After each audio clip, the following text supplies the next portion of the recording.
ऐसे तमाम सारे लोग जिन्हें आपने भावनात्मक तौर के ऊपर इमोशनली चुना है, जाति के नाम पे नहीं चुना, उसकी पढ़ाई लिखाई के नाम पे नहीं चुना, आपकी उसके साथ एक केमिस्ट्री बनती है। आप ये मानते हो कि ये कुछ भी कर लेगा, लेकिन मेरे भरोसे का खून नहीं होने देगा। ये तो हो सकता है कि जब आप इन चीजों को देखते हैं, सुनते हैं, तो आप जल्दी जल्दी राय बनाने लगते हैं, लेकिन जब आप समय देते हैं तो पता चलता है कि हमें जल्दबाजी नहीं करनी चाहिए, क्योंकि हम उस पूरे सिस्टम को समझते नहीं हैं। मुझे याद है कि 2019 के बाद 370 के बारे में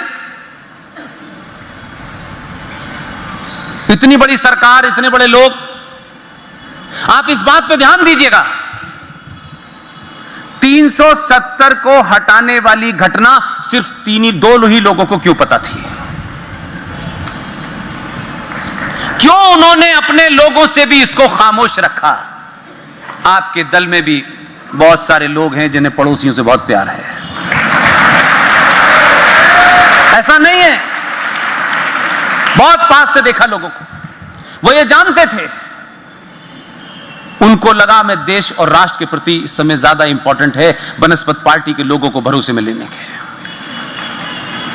2 लोग आए और हम इतनी जल्दबाजी में, इसलिए मैंने कहा थोड़ा समय दीजिए। 2 के अलावा बाकियों को नहीं जानता मैं। जिस वक्त राज्यसभा में वो आए, सुमित्रा जी तो उस पूरी व्यवस्था को जानती हैं। मुझे नहीं लगता कि आजाद भारत के इतिहास में एक बहुमत वाली सरकार, ताकतवर सरकार, पार्लियामेंट के जिस सदन में उसका बहुमत ही नहीं है, उसी सदन में बिल लेके आती है।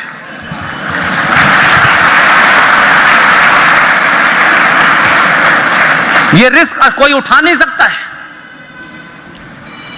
जैसे ही यह बात ओपन हुई, दिल्ली में बहुत सारे लोगों के फोन, पुष्पेन जी अब ये दोनों गुजराती हमें बेवकूफ बनाएंगे और ये कहेंगे कि देखिए राज्यसभा में तो हमारा बहुमत है नहीं, इसलिए बिल गिर गया, अब हमें फिर बहुमत दीजिए तो फिर हम तीसरी बार जीतेंगे। मैंने कहा काफी जल्दी में है, 1 आध घंटा रुक जाइए। और थोड़ी देर बाद पता चला कि संसदीय इतिहास में जिस सरकार के पास जिस सदन में बहुमत नहीं था, वहीं आपका बिल पास हो गया।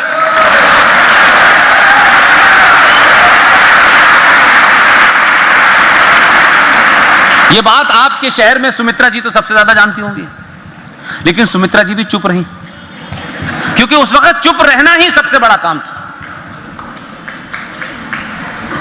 बाद में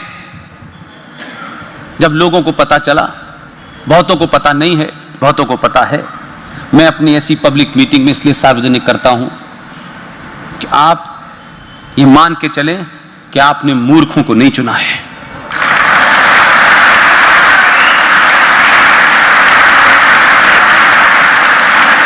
आपने संसद में जिन्हें भेजा है, आप उनसे साधुओं के व्यवहार की उम्मीद न करें। वो संत नहीं है।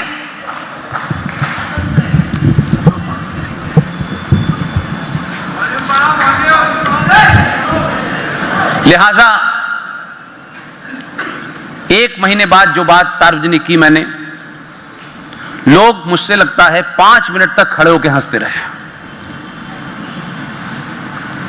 इसलिए 2 घटनाएं 2019 के बाद की हैं और दोनों का राष्ट्र से संबंध है, इसलिए मैं उसका जिक्र करता हूं। बाकी तो कितने कानून आते हैं जाते, मुझे कोई इंटरेस्ट नहीं है। सुमित्रा जी जानती हैं कि हमारे यहां एक लोकतंत्र का एक सिस्टम है कि अलग अलग पार्टियों से जो लोग चुन के आते हैं, लेकिन संसद में एक साथ बैठते हैं, उसी के अंदर बहुत सारी कमेटियां बनती हैं, बहुत सारे डेलीगेशन जाते हैं, और डेलीगेशन जाते हैं, कोई स्विट्जरलैंड में पानी की व्यवस्था देखने जाना चाहता है कि वहां पानी कैसे दिया जाता है, कोई इजराइल जाता है कि वहां ड्रिप खेती कैसे होती है। अपने घर में उन्होंने गमले में पानी नहीं दिया होगा, लेकिन खेती के बारे में सीखना चाहते हैं।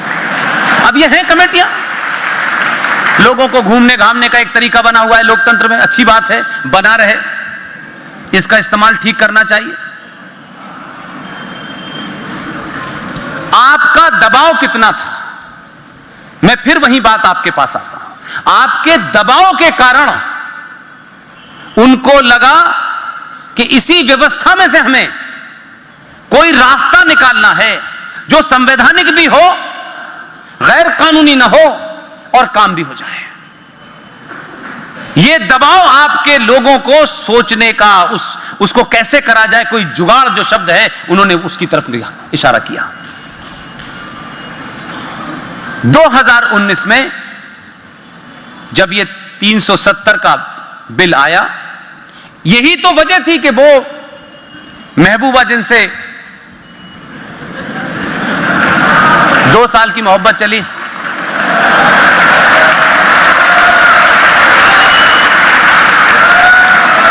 यह बयान इसीलिए तो दिया गया कि जम्मू कश्मीर में कोई तिरंगे को कंधा देने वाला नहीं होगा। यह बयान क्यों दिया गया? उनको मालूम था कि जो व्यवस्था है उसमें लोग ऐसे बैठे हुए हैं कि इनके मंसूबों को कामयाब नहीं होने देंगे। लोग बड़ा हंस हंस के कहते थे, वो हैदराबाद का जोकर भी अक्सर ऐसे बोलता था।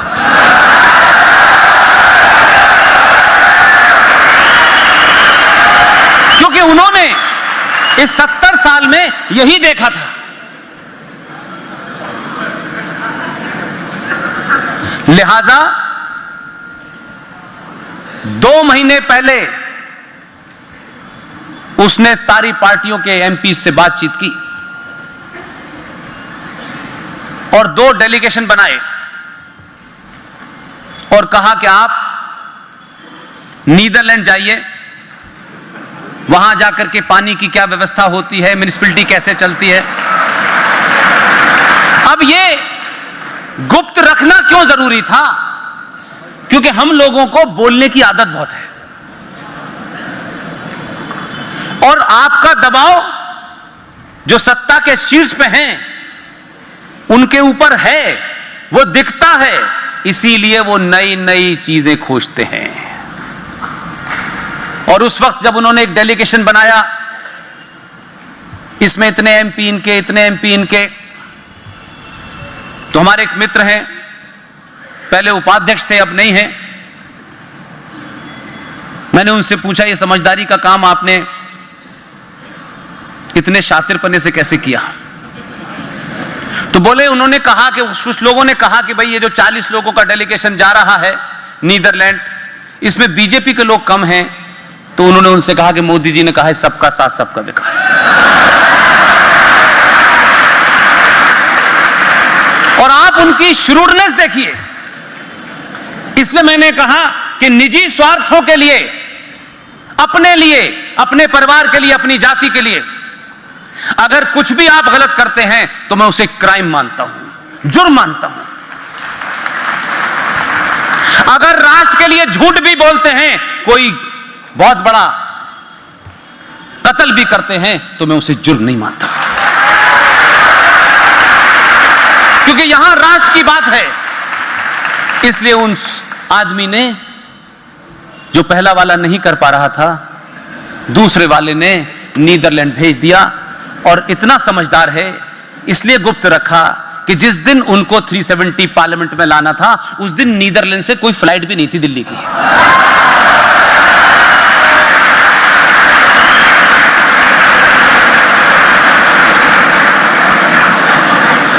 अब आपको लगता है ये क्या हो गया?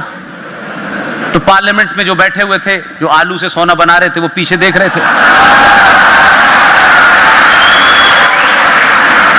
पीछे मुड़ मुड़ के देख रहे थे कि मेरी आलू की फैक्ट्री बर्बाद हो गई, सारे वर्कर तो चले गए।